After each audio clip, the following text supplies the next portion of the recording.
This month, as chosen on by our ever wise and noble group that is our supporters over at patreon.com/HMP, we are taking a look back at the incredible early career of one of the biggest names in comedy, nay, biggest names in Hollywood history this month on HMP. It's 80s Eddie Murphy. Welcome to Half-Ass Movie Podcast.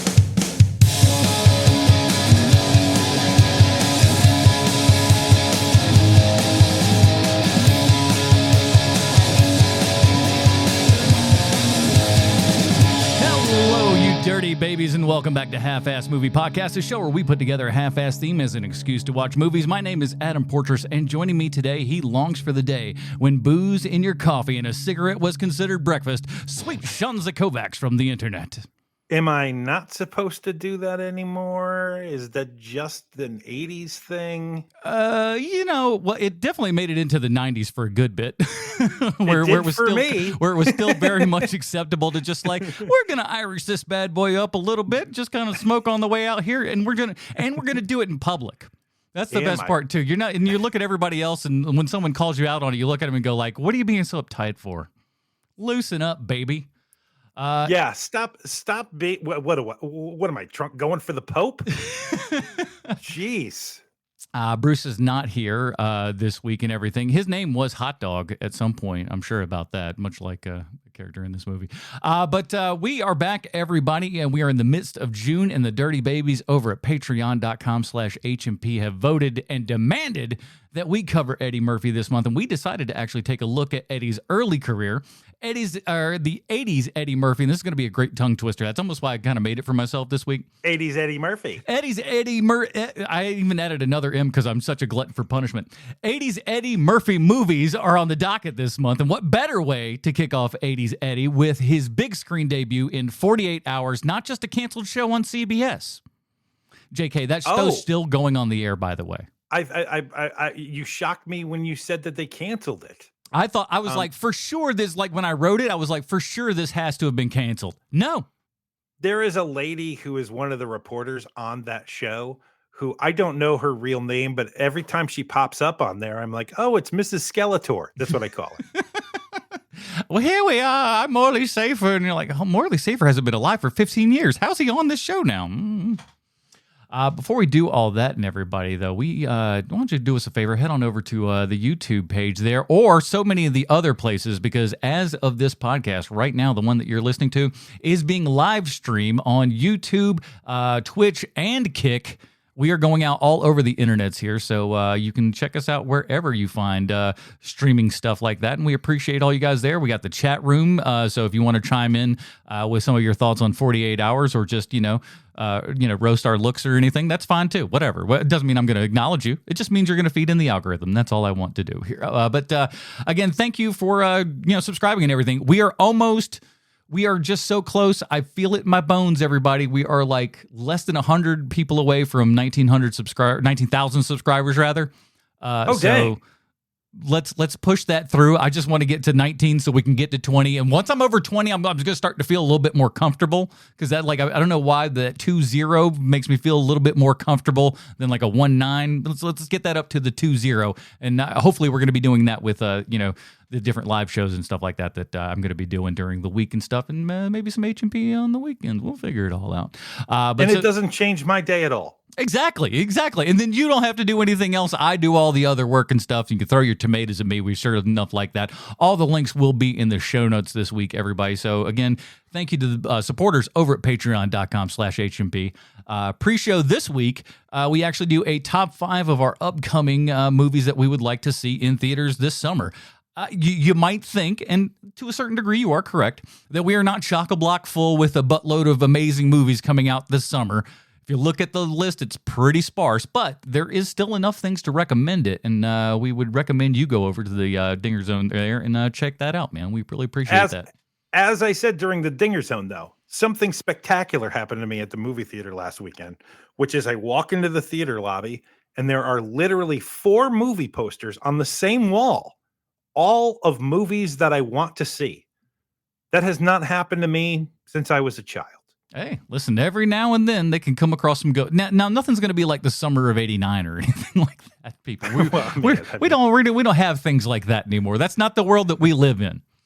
Oh, No, all we right. can't have nice things anymore. We're a stupid country now. We just do. Yeah, exactly. We want more things like this. We got a $5 super chat coming in here from the Night Bard that says, "Holy smokes, the boys are live." Thank you, Night Bard. Awesome. Thank you so much, buddy. And again, we're so glad that folks are out there and listening to us. Very awesome. Thank you, man. So do that. Do like the Night Bard there and go join us over there on YouTube, man. And we really appreciate it. Love you guys so much. Hold on. I got a new term for this. Mm-hmm. We should call this something whenever they give us money. Okay. We should call this Portress Bucks. Something like that. 5 Portress Bucks. We got your 5 Portress Bucks in here for the Night Bard. Right, exactly. I need. I have one. Let me. Hold on. I can't hear it. Oh, wait, let me try again. Oh, it's fine, man. I'm sure it went out. I just can't hear it. There it is. We'll put that on the button next week, and then we'll have a little cash register sound anytime money comes in. This is the 21st century, kids. This is how it works. 5 Portress Bucks. Ching. So do all that kind of good stuff, everybody. All right, so let's get into it, boys and girls. Let me load it up here in the thing correctly because we are professionals up in this joint. Here's the IMDb plotline for 48 hours. As we know, IMDb always 100% correct in everything they say and or do. A hard-nosed cop reluctantly... this is a tough one because it's written weird. A hard-nosed cop reluctantly teams up with a wisecracking criminal temporarily paroled to him in order to track down a killer. If you knew how many times I read that before we got on air to try to get that correct, you'd blow a gasket because it was a bitch. There's a lot of adjectives in that sentence, for sure. No commas, no nothing. Give me a little bit of something. This is written by Roger Spottiswoode, who I'm guessing wrote the main part of the screenplay. And so we got a couple different ones here because we have the and the ampersand. And let me break down how that's all going to work. So Roger Spottiswoode, he's got the top one. And then it was and, A&D, Walter Hill, ampersand, Larry Gross. That tells me then that the two of them actually worked on this screenplay together, that ampersand. That means that those two were together. So the A&D, those mean those are separate, ampersand together. So they worked on the screenplay together. And what the IMDb tells me that they were just kind of extensively rewriting stuff all the way up to the end. And then there's another and that's Stephen E. D'Souza, who I'm just guessing came up with enough of the basic plot that he had to be included in the credits, and that's probably why he's number 3 on the list. That's a I see. So that's how you break down that, everybody. And definitely Walter Hill and the other guy whose name I forget already. If all the legends of Walter Hill are to be believed, they rented an apartment on the beach somewhere and just did mountains of cocaine. That sounds correct. Directed by Walter Hill, who we just covered the other week here with Crossroads. He also did The Warriors, Streets of Fire, Brewster's Millions, Red Heat, and Another 48 Hours, and of course many more. This movie is starring Nick Nolte, Eddie Murphy, Annette O'Toole, Frank McRae, James Remar, David Patrick Kelly, Sonny Landham, and Mike Emerald. I mean, Jonathan Banks. I'm sorry. It's Mike Armentrout. I know. I knew it, and I knew, like, I'd said it many times before, and I'm like, I know I'm going to screw this up when I'm reading it off the prompt, and son of a bitch, here we are. I knew Ehrmantraut. You didn't even watch that show. I watched Breaking Bad, sir. I watched every moment of Breaking Bad, so I knew Mike. I knew Mike very well, just not as well as as you other fine folks that are far better than me in every way, shape, or form. That's just what you want. No one's saying that; they're thinking it, but no one's saying no, that exactly. out loud. So I got an admission to make here, man. I'd only ever seen maybe bits and pieces of this thing, as I'd kind of thought that would be the case. Really? The only part that I had vividly remember is him singing Stevie Wonder there in the jail cell and all that. It's police. It's the police. Yeah, or that's what I meant. What am I? Yeah, I'm thinking of the sketch of him doing Stevie Wonder in SNL. All right, too many roads crossing here. But yeah, so he's singing and everything. I remember him getting busted out for that and a little bit of the cowboy bar, but that's about it. I really didn't remember a whole heck of a lot of this, so it felt like it was kind of a not quite a first watch for me, but enough of one that it didn't feel like well trodden. I'll say. True, but this is one of those weird movies too, where like it kind of it seems like they're trying to sweep this one away just because it is so racist. It is so incredibly racist. Now, I'm glad that you say that you picked that up and said it before we watched the movie and everything. And maybe it was because you said that it kind of washed me to it. And because I was like, I didn't seem too racist comparatively. I mean, as a child, I watched this movie first as a child because it's on HBO, like when I was a little kid. And I remember thinking then, and so into adulthood, like, oh, they're friends. So when you see the way that Nick Nolte treats him, oh, he is a jerk for sure. There's no doubt about that. And I don't know, like, if it's not Nick Nolte, are you able to pull that off? Because he's like, there's, with the exception of that one little speech he has at the end where he's like, this guy's got my back and I love him. Yeah. Like that, that one. I've learned my ways. Right. I'm so sorry I treated that man like the way that I wanted to treat him. I feel so bad about that. But like I've seen the mirror now. But like I don't know how many actors who could do that. And it's not like you love Nick Nolte in the first place, because I don't think you're supposed to love that character. No. But because I mean, it's like we're smack dab in the middle of, the Dirty Harry era. And so like the anti-hero is front and center at this point. Mm-hmm. And that's basically who Nick Nolte is playing. But I kept trying to figure out, are they trying to get us to like Nick Nolte by the end? That was one of my biggest questions with the entire film and stuff. And we really kind of start out with it when we see him waking up, which, by the way, I was like, Sean loves this. This guy, waking up in some foreign place and everything, and the first thing that he needs is just his drink. Is like, I got plenty of, like, what makes you think I got a clean shirt at home, lady? Right, all that kind of sass and everything right out the gate. You know me too well that like he's like, yeah, I got my coffee and I got to put some goat juice in that coffee. Like all of that, those bits. Mm-hmm. I like all of that, but I also understand. And by the way, with that scene. You could tell me that Annette O'Toole in this movie, you could tell me that she's 18 years old. You could tell me that she's 40, and I would believe you either way. Yeah. Very young and very old simultaneously. and later on, like she has like 20 years of her career where when you're watching her, when you see her in a movie, you're like, is this lady old or is she like a kid? Like, I can't tell. For like, there was like 20 years of that where I couldn't tell. Yeah, she's doing it now. From what I'm to understand, her role in this initially was supposed to be bigger. She was supposed to have a much bigger role and stuff. But what a surprise! What do you know? What a surprise! You mean there was specifically one person in this movie who kept eating up all the time that other people were supposed to have because they realized, oh my God, we've got this thing, this dynamo on our hands over here. Yes. Yeah, but at the same time too, though. Maybe it's for the best because word on the street is that they were probably aiming for nude scenes and stuff. Oh, yes. Those were going to be her extra scenes and whatnot. Of course. Didn't film them. So, I mean, I suppose maybe that was a good thing at the end of the day, but who's to say, whatever. But I love this kind of, and again, I was watching this just going, having that same thought of like, are we supposed to like this guy at this point? It's very strange.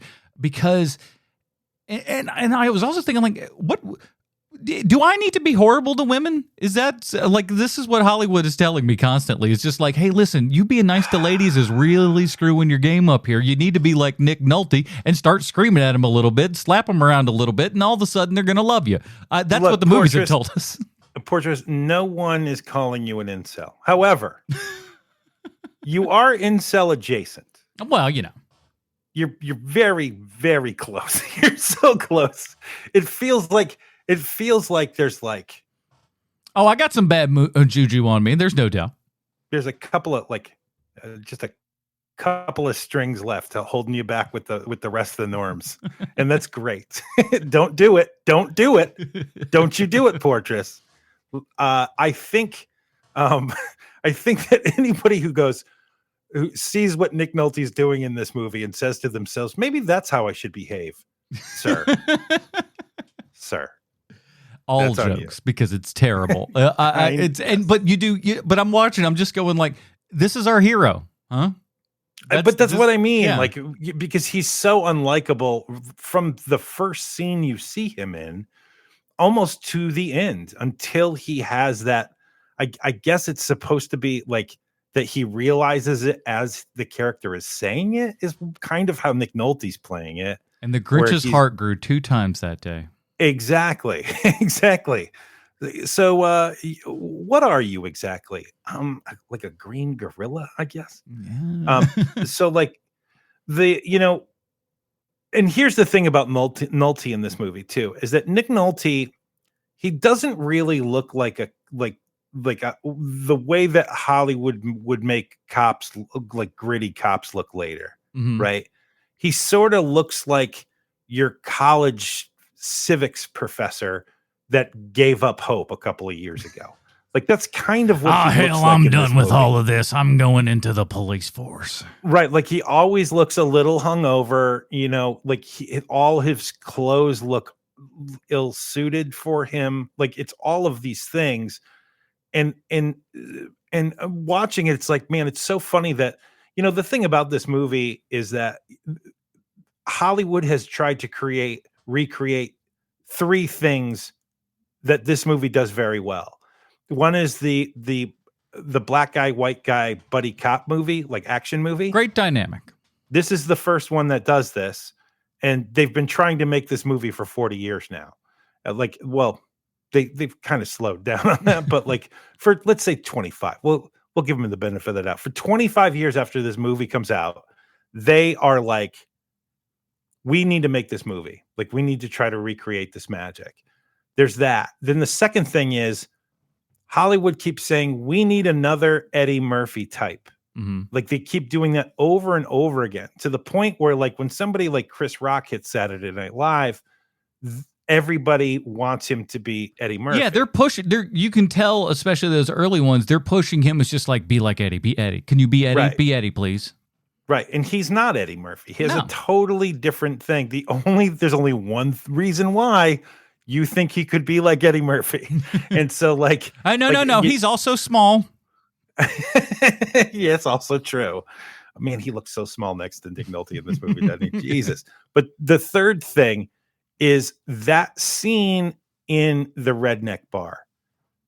Hollywood has tried to recreate that scene 100 times since this movie has come out, and no one has nailed it like this movie nails that scene.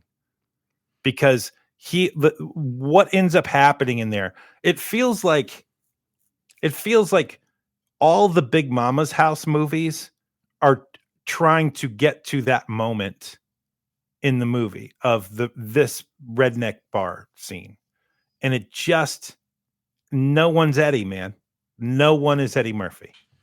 Yeah, he's coming around, and that's one of the things that I kind of wanted to talk about within this movie itself, because this is his first kind of theatrical run here for everybody, and he'd been a comedian, he'd been SNL and stuff. But we're like, this is us, finally. And for this being as funny as it really is just an action-y movie for the most part. If Eddie Murphy isn't in this movie, this is just it's very standard, by the numbers, gritty late 70s, early 80s action movie. I mean, that's what this is. Yeah, it's no different from the rest of those. And he's that one little factor that comes into play that does change everything up. And the funny part is he wasn't, the first to, on the list. They went to just about everybody else. And then he was like fifth banana at that point. But I feel like he had that kind of little it factor that made this work. Now, for example, one of the people supposedly that they went to was Pryor, as you might imagine. Of course, yeah. Pryor would have brought something to it, but Pryor probably would have been way more, surprisingly, I mean, if you kind of think about it, over the top. Whereas Eddie here is really playing it pretty solid. I don't think Eddie Murphy is a great actor, but I think he's an amazing performer. And what this movie basically does for him is it makes him it makes him succeed at being the best performer during that era. You know, like once he's in the movie, everything is basically a setup for him to be great with every scene that he's in, because they even give him the time to mess around with some of the scenes, right? Mhm. Like he's clearly improving a lot of what he's saying in that bar. And I love it. Like he is just batting 1,000 in there, man. It's awesome. Yeah, and from what I'm told, or at least read on the internet there and everything, most of his dialogue, as you might imagine, was pretty much Eddie just kind of being Eddie and whatnot. Sure, I get that. Well, like we Let said him go. earlier, they to the filmmaker's credit, they realize what they have when they have him. Like, it's kind of incredible how smart the people are who made this movie. Yeah, they didn't spit on this guy and just be like, "Oh, what are you, just some guy from SNL coming in here and Mr. Funny Man? You're going to come into our action world and you think that you know what blah blah blah blah blah." I could see that attitude easily happening, Right. but he comes in and again, I think he at least has the presence enough and everything to be who that character would kind of be. You know, he's brash, he's over the top, he's, you know, very sure of himself and everything. But there are moments and stuff where, you know, you do see Eddie act a little bit where he'll pull it back and you can actually feel what the character's thinking for a moment. And then, of course, he jumps back into, you know, Eddie and all that kind of good stuff. But he'd be known for that for, you know, decades at this point, where all of a sudden, you know, still doing it. he'd be peeking out and it's just like, oh my God, what an amazing performance. Oh, okay, Eddie's back. Yeah. Yeah. And I think that he also has the ability to be able to like he has a presence that I don't think anyone else in the 80s had like him. No. And in this movie, you don't really get to see it very often. But when I was a kid, there was literally no one cooler than Eddie Murphy. Eddie Murphy was literally the coolest person in the world when I was a child. And he could just do, and he did do any and everything he kind of wanted to do, which is the kind of the thing I most respect about Eddie. Was he's just like, I'm going to do whatever I want to do. Like, whether it would be like singing or just, you know, weird other stuff, from like your stand up to the acting to whatever he wanted to, Eddie just did what he wanted to do. Do you? I know you know who Bill Simmons is. Have you? Do you know? Like, have you ever listened to his show? Any of his shows before? I mean, it's been yeah. When he got the Spotify deal and became, you know, like a multi-millionaire overnight. Oh yeah. One of the things he started doing was he started purchasing all the things that he wanted to get when he was a kid. Of course. And and he was on air and he was asking, I can't remember who it was, but he was asking his guest, he's like, how much do you think the art at the beginning of Good Times costs? Because I would love to get that actual painting. and the guest was like, well, here's the thing with that, is that there is a very famous person who already owns that art, and there's no way they're ever going to give it away, and they will never sell it. So you're saying I got to kill somebody. All right. And so Simmons is like, do I know this person? And he's like, well, you know of them, that you definitely know of them. And so he's like, okay, so it's a huge star. Yes. And it turns out to be Eddie Murphy. Eddie Murphy owns it. It's in one of his houses, right? Like, this piece of art is in one of his houses. And Simmons is like, I don't know if I'm rich enough to be able to buy a piece of artwork from Eddie Murphy. It was so funny at the moment. Yeah. It's like, when you think about it, I mean, the man had an amazing, unprecedented run of just wild success from like 80s into the 90s, and just like whatever the man touched was just like, it turned to gold. Even if it was kind of crap, people ended up watching it and stuff to a point. Yeah, I mean, it's like, it's no less than 8 movies. Like, I'm thinking of 8 movies off the top of my head, and they all came out at the same time, where it's the biggest movie in the world, and Eddie Murphy is the star of all of them. It's crazy. Yeah, and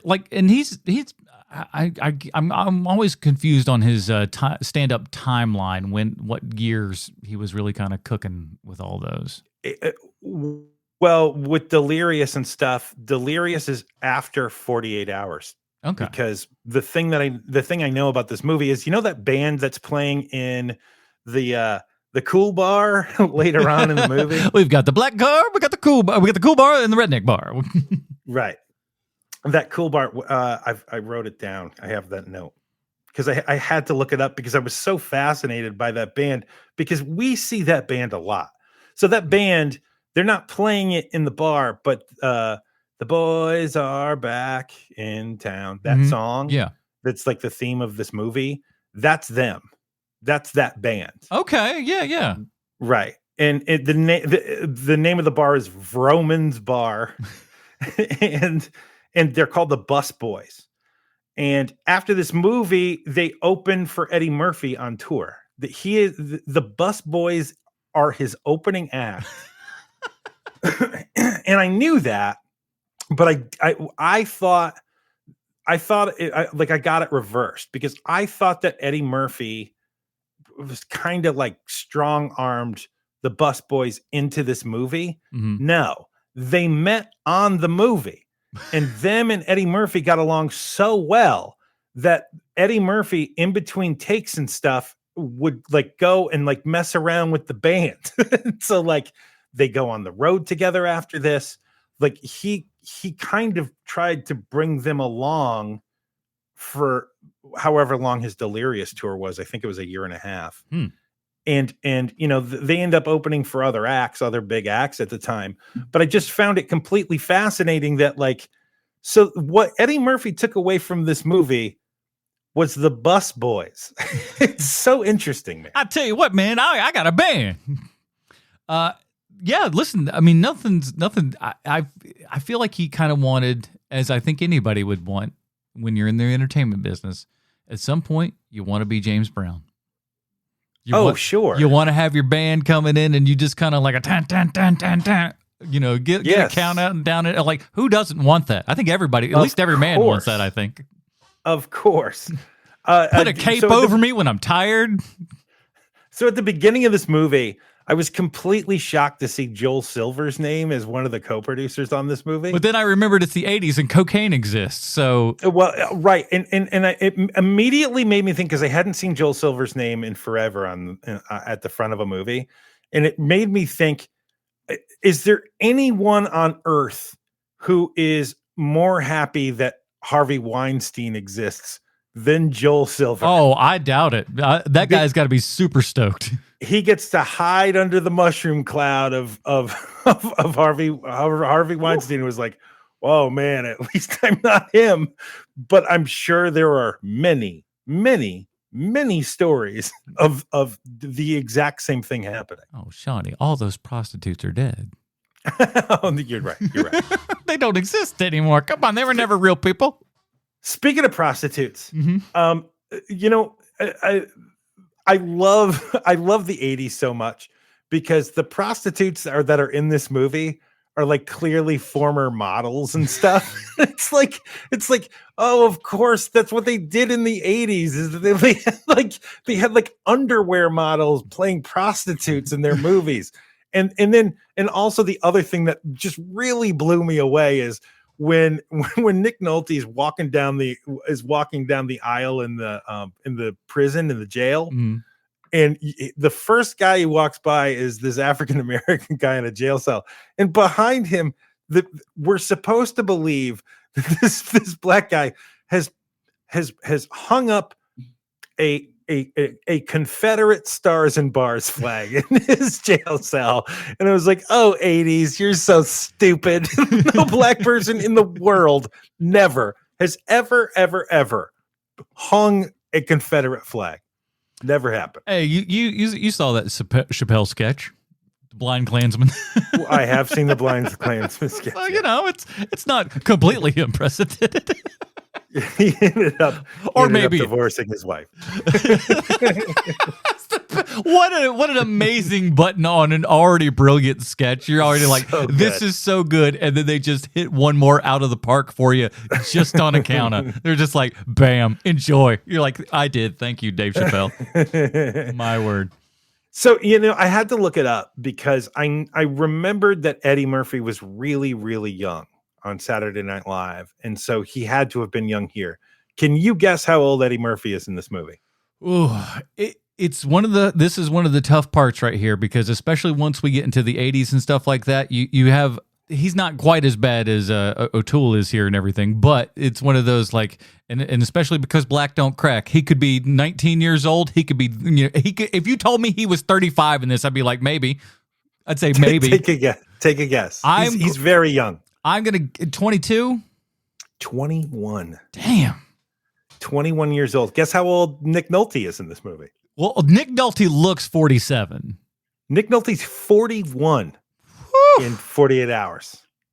Oh, hell, dollar. Like, that's, man. I've been giving Nick Nolte shit forever because I'm like, he looks so bad. He does look bad, but it's because he's so old. Yeah. He was 41 when he made 48 Hours, man. That means that when he was in the Hulk movie, he had to have been at least in his early 60s. Yeah. And he looked hard and worn up in 82 here. Well, he had.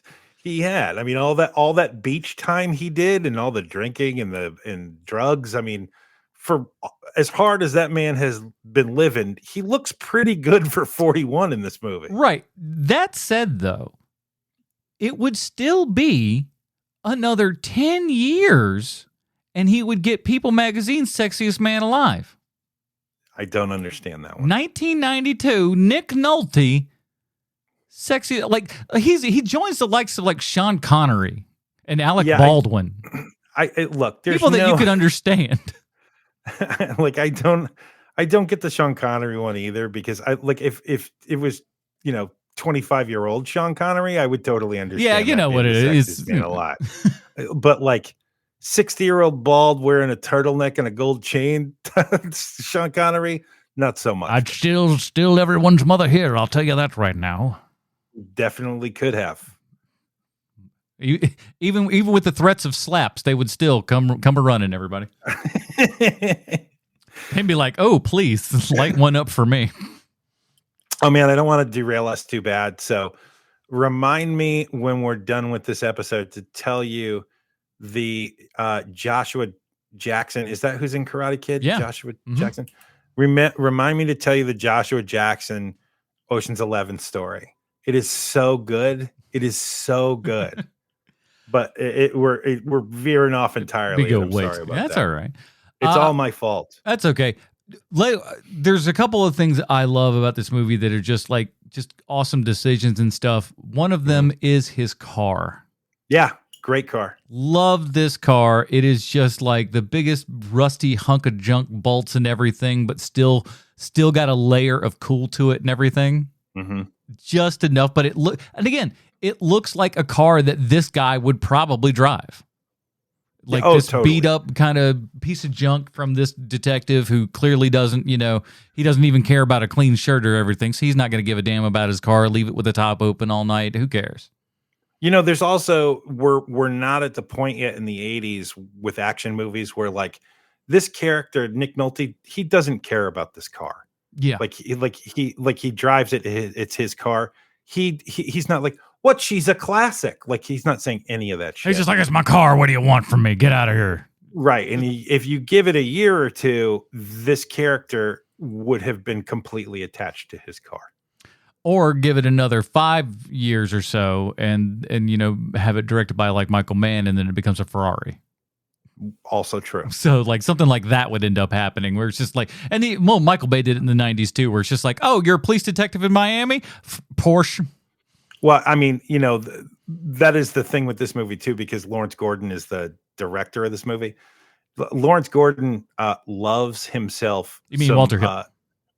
I'm sorry.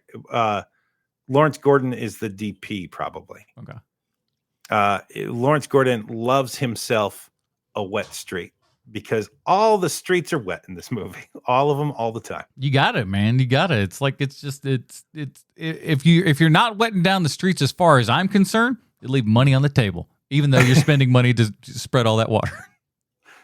You understand what I'm saying, though? I do. It makes nothing but sense.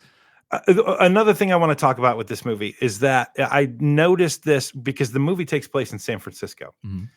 When you're in a movie in New York at this time, New York looks so very different than how it looks now. Mhm. But I've been to San Francisco recently. It still basically looks like this does in this movie. They didn't flatten out any of the hills yet? That's a Still shame. haven't flattened out the hills. Shame. Chinatown still looks exactly the same. Hey. It's Chinatown, okay? You're not going to do anything about it. Nothing you can do about it. It's Chinatown. But like it was kind of interesting to me because I got like that kind of weird effect of like, oh, I think I've been there. like that kind of thing. Because it looks so similar now as it did then, which just doesn't happen. I also kind of looked at it and just go like, oh, it still looks like Bullet, you know? Yeah. Yeah. I mean, and that was 15 years earlier than this, so it's like it's kind of very much stayed. I think, and I mean, it sounds funny, but I think the hills and different things like that do add to a bit of that kind of keeps the, for lack of a better word, iconography of the city. Like that's a part of the skyline as much as anything else is all of the kind of this, that's, and the others, and they show it off well enough here. It looks like you don't. Yeah. It doesn't smack you in the face. It's not The Room telling you that it's San Francisco every 5 seconds, but they do let you know enough of it. But they're not just going, cut away to the Golden Gate Bridge, please. We do have that one scene of the Golden Gate Bridge, but it is not so ostentatious where you're like, we get it. You're in San Francisco. Please move on. There was no graphic that went across it like approved by the Tourist Board of San Francisco. Thankfully, none of that going on. But speaking of going on, one thing that I don't think that I quite expected with this, and what I come to find out was something that they were almost worried about, was actually how violent this film actually is. It is crazy violent. A lot of shootouts, especially there at the beginning and everything, which I really think lays the kind of groundwork for this movie and puts it in this sort of reality and everything. And then it goes, you know what? We're going to be shooting a lot of people. People are going to be dying in this movie. So it's like we might be laughing and having some comedy, but the stakes are real. So at least they kind of established that early on and lent a bit of credibility to the movie, I thought. I totally agree, man. I believe this. If Eddie Murphy is not in this movie, this is one of those movies like where like, oh, you know what? That movie wasn't bad. Like when you see it, you're like, oh, I wonder why I've never heard of this movie before. Mm-hmm. Because that's how important he is to this film. It's not like, it's like Dirty Harry without Dirty Harry, this movie, if you don't have Eddie Murphy in it. No, exactly. But we also, at the same time, too, we do have like cool actual kind of villains and everything. Well, like James Remar's like kind of killing it. He is. Looking like a baby. He is. Man, I my very first note I wrote down, because he's the first person we see in this movie. I write this note. James Remar will always be 65 years old to me, talking about how his drug addiction killed his career. So seeing him young and handsome was quite a surprise. Yeah, it's like, oh, look at him go. Yeah, and he's good in it. Like you can tell, like, oh, this guy's actually like a good actor. Because by the time we see him as like Dexter's dad and stuff, he'd kind of given up at that point. So he's just like, all right, yeah. He's like, you know what sells the role? This. Yes. The visage. I show this face on the screen and everybody knows what's up. And they go along with it because I'm James Remar, damn it. Because I'm James Remar. I should have had a bigger career. But my drug abuse really killed that. But he looks like he's drugged out here, like when he's watching TV and stuff.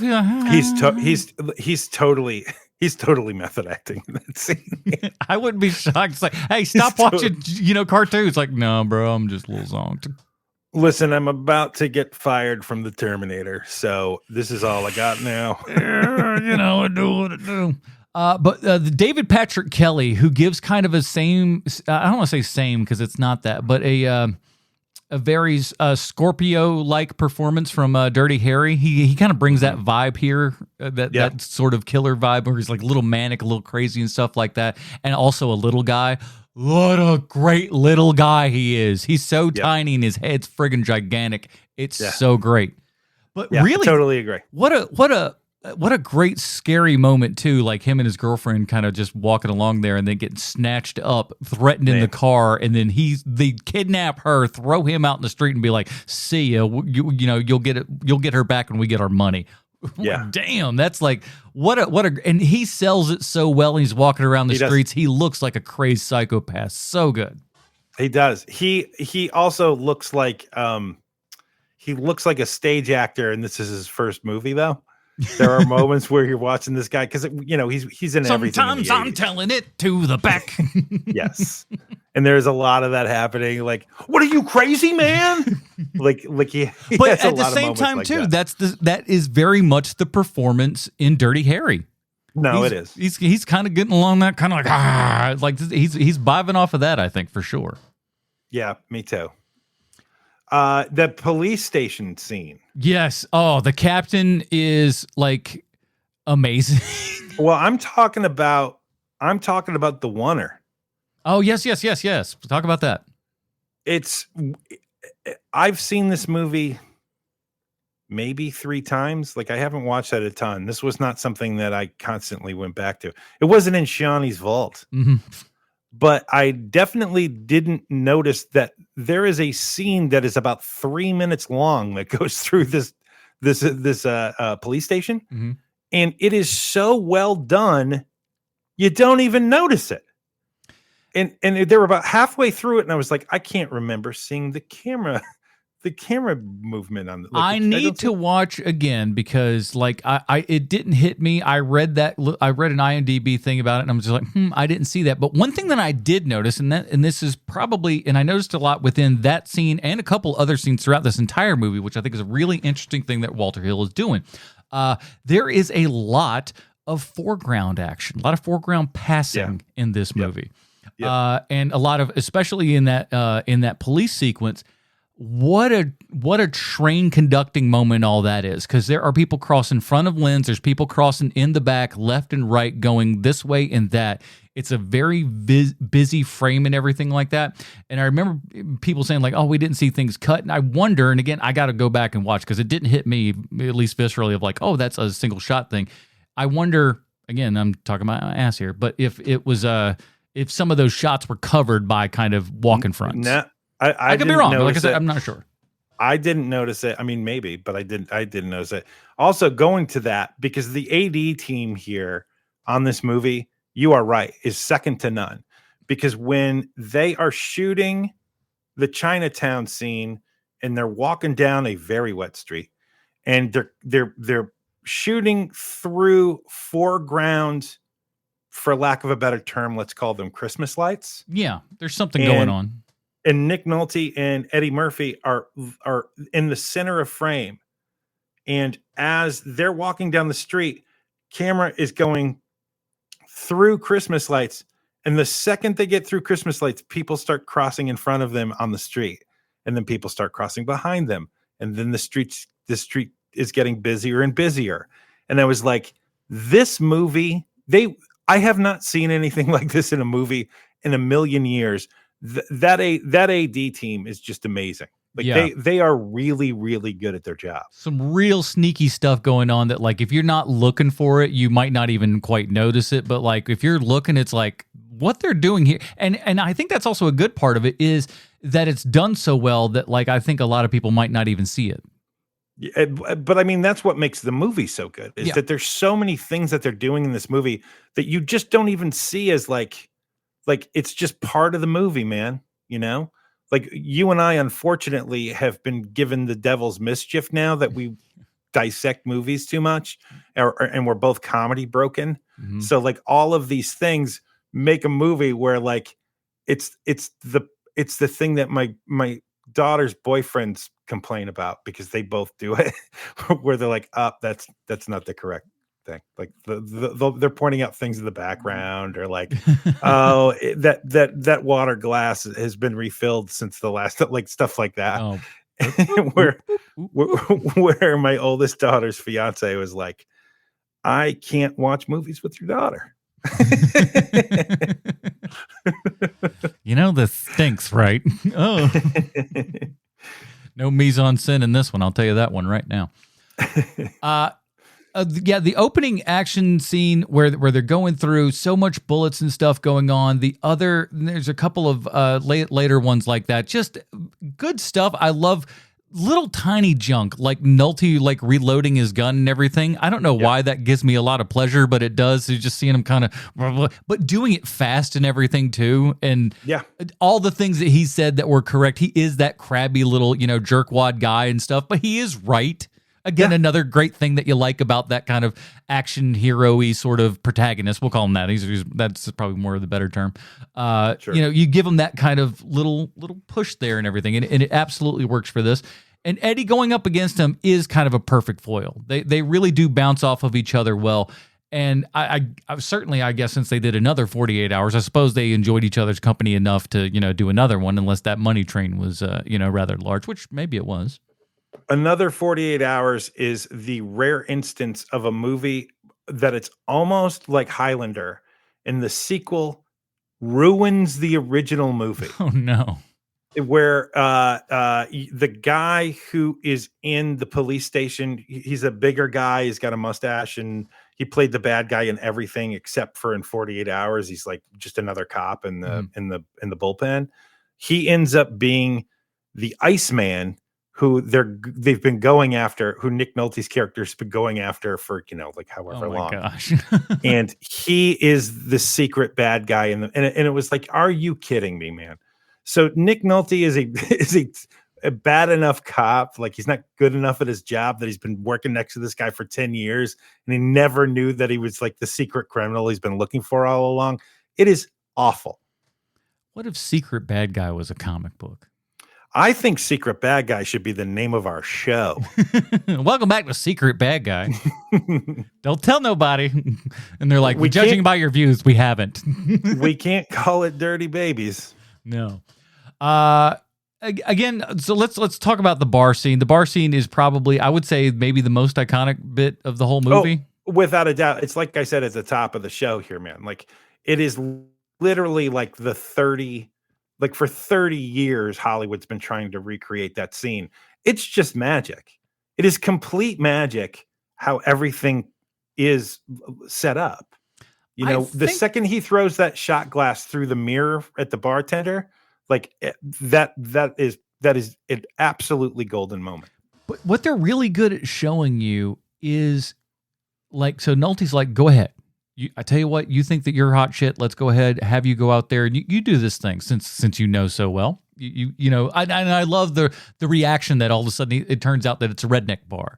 And like, cause he goes in and is like, hey man, I got all this. I'm like, oh, you think you do? Well, it's a redneck bar. So you don't have the sway here that you normally would. Let's see how you do with this. They throw him in there. And at the beginning, when he's talking to the bartender, Eddie's doing it like a really, like, we may try Eddie for his acting and stuff, but I feel like he's really playing kind of that, like a little naive there at the beginning and just kind of like he's not quite into it yet. He hasn't even quite convinced himself that he's fully in it. But by the time he throws the glass, that's him just going like, I'm fully committing to this character. I'm really going to go into it. And that's when he's, goes off on his rant and everything. But I thought that was like a really kind of smart early, lead up right into that to make it seem like the character's actually going through something instead of somebody that can automatically right off the bat just, smash everything out of the park. Which he will do a year later in Beverly Hills Cop. Yeah. And then, it's a different movie though at the same time as well. At least he's a cop there as opposed to, criminal pretending to be a cop at this particular point. So right. But what I'm trying to say is that I think that this is basically a vehicle to give him Beverly Hills Cop, right? So because of this scene in 48 Hours, I don't think he gets Beverly Hills Cop if it isn't for that, for the redneck bar scene. Yeah, because it shows that he can kind of play that persona and have the and because at the same time, think about it, like we said, Eddie Murphy, kind of a small guy, known mostly for comedy and stuff like that. So, but you might question yourself of like, could he be a tough enough law enforcement vibe that you'd buy it and everything? And in this movie, he shows you, he definitely clearly can do that. And then when we add the awesome part of, really Eddie Murphy having grown at that point by the time that he's doing Beverly Hills Cop, he can lean more into that comedy and we don't have to worry as much about the kind of straight, arrow portion of the character and everything, which, we don't have to worry about either one of those in this. We just kind of let Eddie be Eddie, it seems like, in these. At least to me, it feels like we're going to let this guy lean into the things that make him good. Right. I literally think that there's probably a couple of sessions where they're like, Eddie, we want you to come up with some stuff before this scene. What do you got so we can write around it? And he probably is giving them that. How much cocaine do you think Eddie Murphy's done in his life? And if he has, when is he doing it here or is he doing it? Oh, without a doubt, man. He's too wiry and skinny to not be on cocaine at this point. At some point, yeah. And he's got money, for the first time in his entire life. I mean, like real money. There's no way he's not on cocaine at this point. Yeah, New York and everything with that stuff. Right. And yeah, you got access to it like nobody's business, especially at this point. And everybody who's around him wants to be around this really cool guy. So the only way you know how to do that in the early 80s is, I've got this thing. Oh, look at here. Check inside my ring. Right, of course. Oh, all right. Come on down to the Eddie Murphy party, everybody. He's going to sing us a song. There's no doubt. I mean, for me, it would be more rare to hear about a movie set where cocaine wasn't flying all over the place in the 80s. No. It just would be surprising. Okay, I have to talk about this. I didn't write a note, but I'm so glad I remembered it. What the sweet hell is the music in this movie? Oh my God. So is it James Horner, if I'm not mistaken? It is like you've got your standard kind of what I would call your 80s cinematic soundtrack and everything with your orchestral score and stuff. But for whatever reason, we got steel drums coming out this mother like nobody's business. Why? Why? I don't know. I think that they don't really figure out soundtracks until later, unless you're like John Williams. I think that they hadn't nailed down. Like, think of how bad, like the soundtrack to. Like even Trading Places, which is after this movie, that's a bad soundtrack also. Yeah. I think it's one of those things where it's like, man, you just need to give us some music that sounds like that's like, like moving forward. Yeah, it's that music was bad. The Redneck Bar, they clearly were not playing their instruments at all. No, I'm just like, oh, this is bad. And it doesn't even look like what they would be playing, which is also another annoying thing. It's just like, no, that's not how you would be jamming along to this song. But they're just like, strummy, strummy, strummy, strum. Okay, I'm a musician, sure, pal. It is exceptionally bad in this movie, though. Like this movie, it announces itself. That's how bad it is. I do like that bartender, though. The bartender was real good. Had a couple of like just his exchange with him there and everything, and taking his hat and stuff like that. That guy's been acting forever. Oh, yeah. You see him in everything. He just is really young in this movie. Exactly. Everybody except for Nick Nolte is very young in this movie. Right, exactly. I'm sorry, darling. I'm just old as hell and I ain't going to do nothing about it. He still has the gruff. Like, the gruff is here in 1981. Like, I know, like, it feels like we were all starting to, like, really rip on him come, like, the Incredible Hulk and all that kind of stuff. But, like, no, we were still doing that 25 years previous to that movie, so... Man, there's a reason why everyone laughs at that Patton Oswalt impression. It's because it is correct. He has sounded like this his entire life. Now, they do also, I do want to give a little Nick Nolte love/hate from the Riff Tracks guys. Also lean into a bit of the old Nolte there as well on account of, glug, glug, glug. Of course, man, yeah. Hey, there's somebody that's got a drinking problem. Let's compare them to Nick Nolte or Nick Nolte. Well, it's like either you or Joe Don Baker, man. Which one do you want? When you have such a spectacular mugshot photo that gets released, people, you aren't going to be able to escape that thing. Like, that is still how I see Nick Nolte retroactively. With his previous work before that made me see Nick Nolte movies like that. So we got a comment that says, I think Riff Track does those little Nick Nolte jokes a little too much. Well, that's kind of their thing, right? I mean, how many times can you make the same jokes They're gonna find out. I did remember somebody asked in like a comment section once, they were like, why did they go so hard on Nick Nolte? I'm like, well, Nick Nolte had a very long rush there of just being kind of a horrible person. So like he kind of warranted it for a minute. I don't know what he's doing now. Is he all right? Let me call him. I'll find out. He's got to be 1,000 years old. He's 41 in 1982. He's 41 in 1982. So yes, he's probably, I mean, he's still alive, but it might be like a technically still alive kind of a thing, you know? I'm just barely breathing, pal. It's all good. Born February 8th, 1941. I just checked to IMDb just to see if he was still alive. I was hoping. So he's 80. He's still here. Yeah. 85? Wow. Yeah. Man, big old time. But yeah, ultimately though, I would say I enjoyed this movie. Again, it was cool kind of seeing the first little bits of Eddie Murphy and knowing that this is his first cinematic outing here and everything, and how assured he seems of himself. It's really great. Comes out swinging in this movie. Doesn't feel like a newbie. Are we about to wrap up here? Indeed, we are. Let me go through my notes if I could, because I took a bunch and see anything that I didn't say earlier in our show.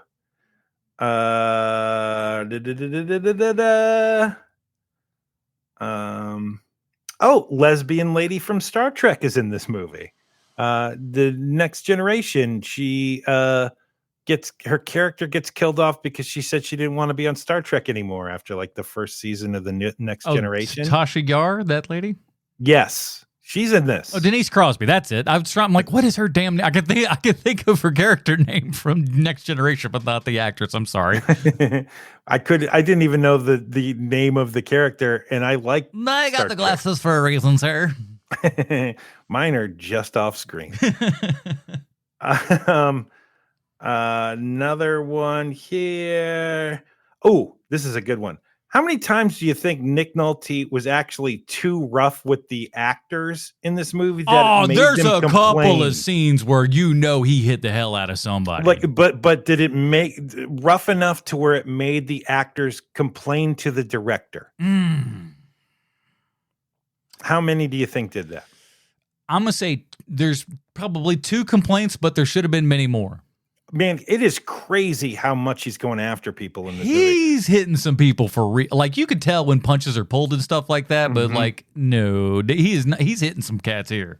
There is that scene, that super famous scene where Eddie Murphy opens the door and the guy slams into it, and he's like, "Oh, that looked her real bad when you slammed into my door." Like that, it's that scene.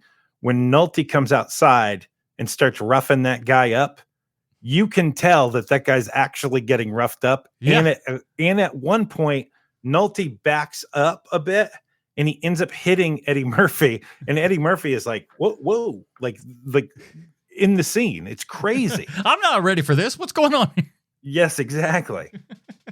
Another thing, did you find Eddie Murphy's suit cool in this movie? I thought it looked pretty good. It looks good on him. Yeah, it fit. It's tailored well to him and everything. I thought he looked real good.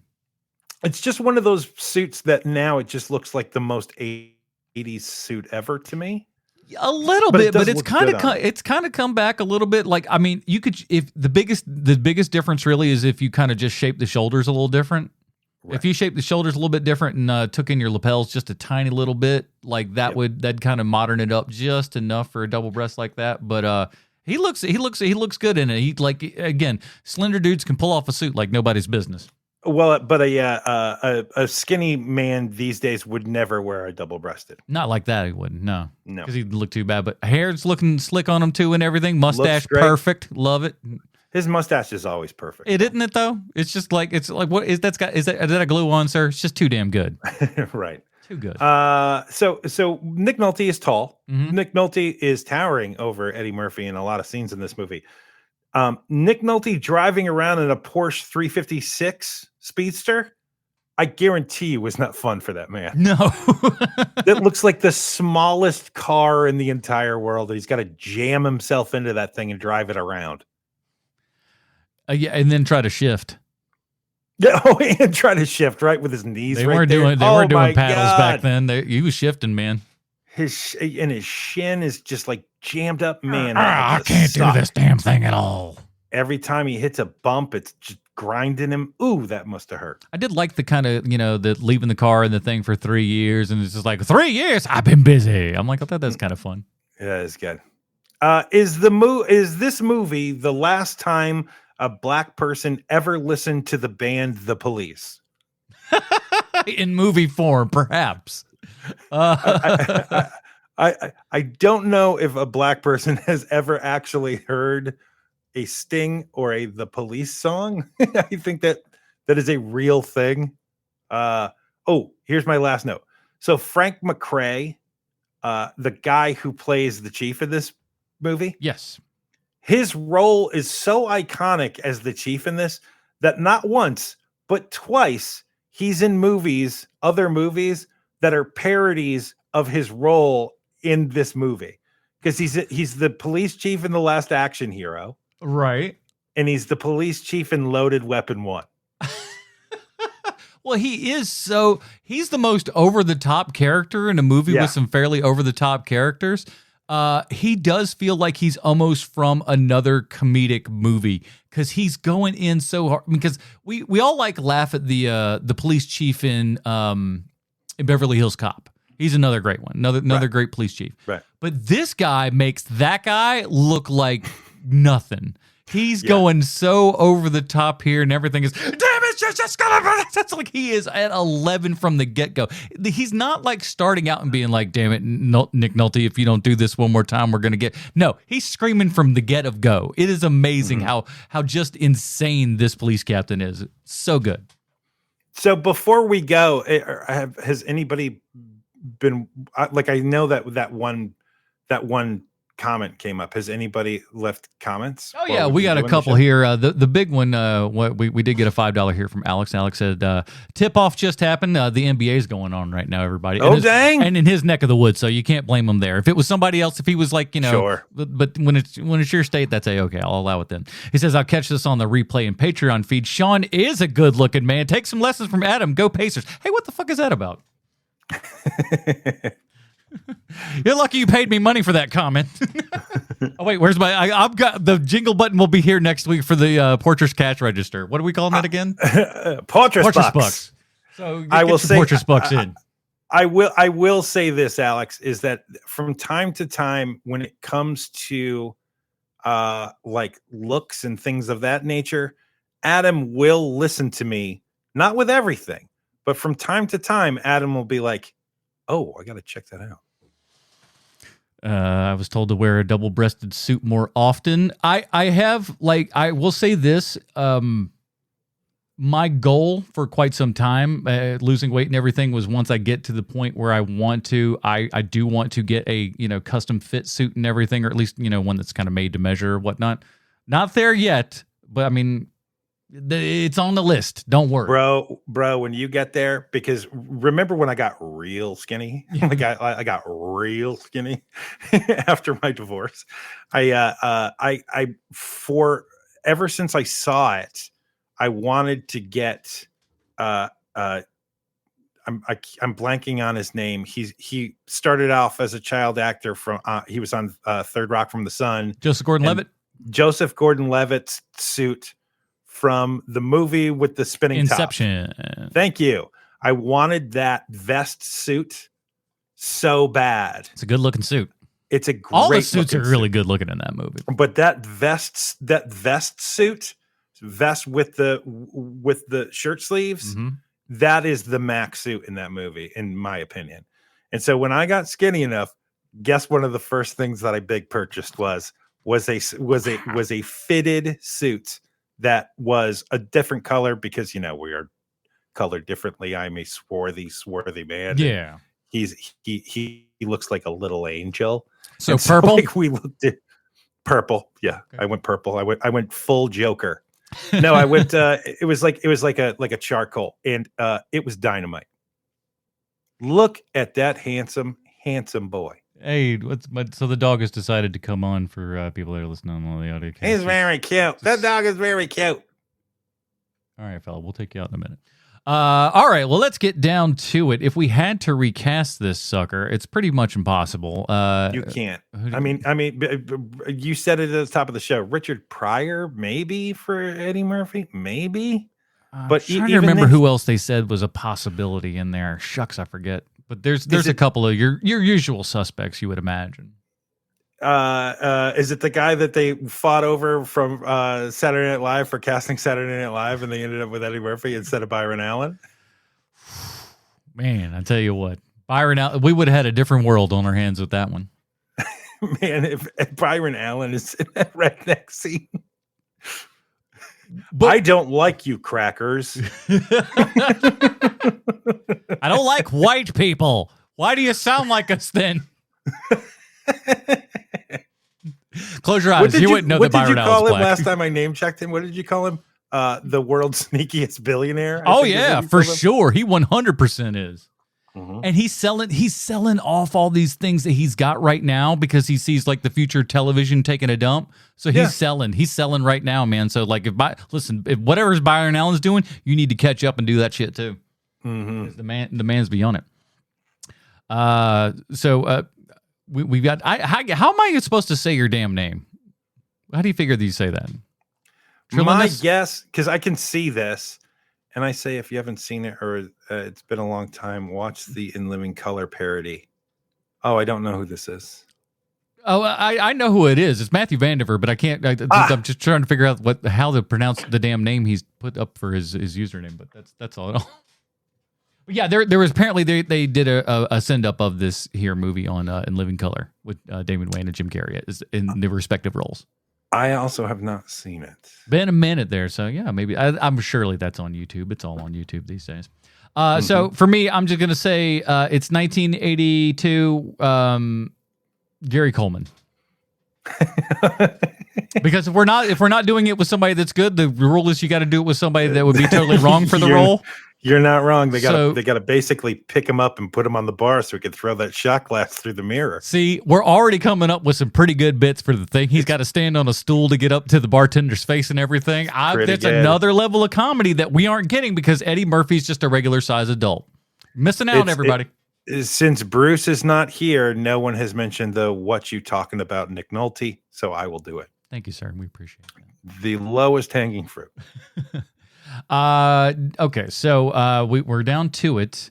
We got to give this bad boy up to 5 stars here. Sean, what do you rate? 48 hours. It is impossible for me to look at this movie like from like a clinical view, just because it is so wrapped up in my childhood. This is one of like the 5 big Eddie Murphy movies when I was little. You know, there was this, Trading Places, the 2 Beverly Hills Cop movies, and Golden Child were the 5, right? Like once I got older, then there's other also awesome Eddie Murphy movies, but those are the 5 from when I was a kid where like everybody, even if you hadn't seen the movie, you knew all the funny lines from these movies. Because it's Eddie Murphy and he's the coolest person in the just world. was. It was like, and again, so like for those of you that are like my age and stuff, and we're this 82 is when I was born, so I wasn't seeing 48 Hours by any stretch of the imagination. But this, like, he is to like the 80s certainly what Jim Carrey ended up being for us in the 90s and stuff. Where it's like this guy just couldn't, he was everywhere and could do no wrong as far as anyone was concerned. Yeah, that's the best correlation. Like as big as Jim Carrey was in the 90s and it's actually Eddie Murphy is bigger because Eddie Murphy he's in more things. He's in more things. He also has a music career. What? Why did Eddie Murphy have a music career? Well, he did.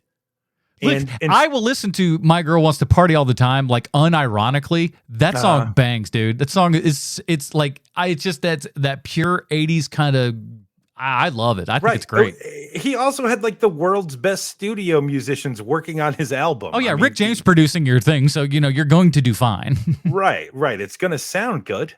And even Rick makes a little cameo in that music video. He had to worm his way in there. Of course. Like, hey man, but get out of the way. You know what I would say? I would say this movie is like trying to look at it from a bird's eye view. I would say that this movie, just based on Eddie Murphy's performance alone, is a 4-star movie out of 5. He is so exceptional in this movie. You can't take his eyes off him, and he's 21 years old, man. That is insane to me. Yeah, especially with again the assuredness that he has in this role and in himself and stuff. He just walks in and owns all of it. Your eye is immediately drawn to him because he's kind of just the most dynamic person in the frame. And he would just continue to do this for the next 40 years. It's kind of amazing. Man. Really, really great. How about you? For me, I'm going to go 3.5 on this one. Just a little bit shy. I think part of it's that music. I ain't fighting you on it. I totally get it. If you weren't wrapped up in it at the time like I was, like, I totally get it. But I could also see how anyone could listen to that and not actually hear it. But like once you hear it, it's going to be like, oh, geez, that's there like that. It's true. It's true. It's really awful. I need a pina colada here in San Francisco. Get out of town. So yeah, that is it, everybody. Two good recommendations. If it's been a minute since you've seen 48 Hours, it's probably one of the lesser thought of, Eddie Murphy movies right off the bat, because I think a lot of people go to your obvious, like, if we're going to Eddie Murphy and cop type movies, I think most people jump to your Beverly Hills Cop and stuff like that. So, but what we'll be doing next week, I don't know. I think we're up to, let's since you're here, Bruce isn't here, he doesn't get a choice. You get a choice. What are we doing next week? Man, I'm so nervous to pick it, because I'm saving Beverly Hills Cop 2 for you, because you're the bigger Tony Scott fan between the two of us. Mm-hmm. You should get to choose that movie. Do you want to choose that movie? Let me, because I forget, because more or less I would like to, since with Eddie and everything, when we're specifically focusing on his 80s run of movies here and everything, I do want to pick, at least chronologically, what would be the next best choice. Okay. So give me half a second here to scroll. So Trading Places is next, and so I think that may be our best bet. Because I'm gonna pick Coming to America, which at the time was literally the funniest movie ever made.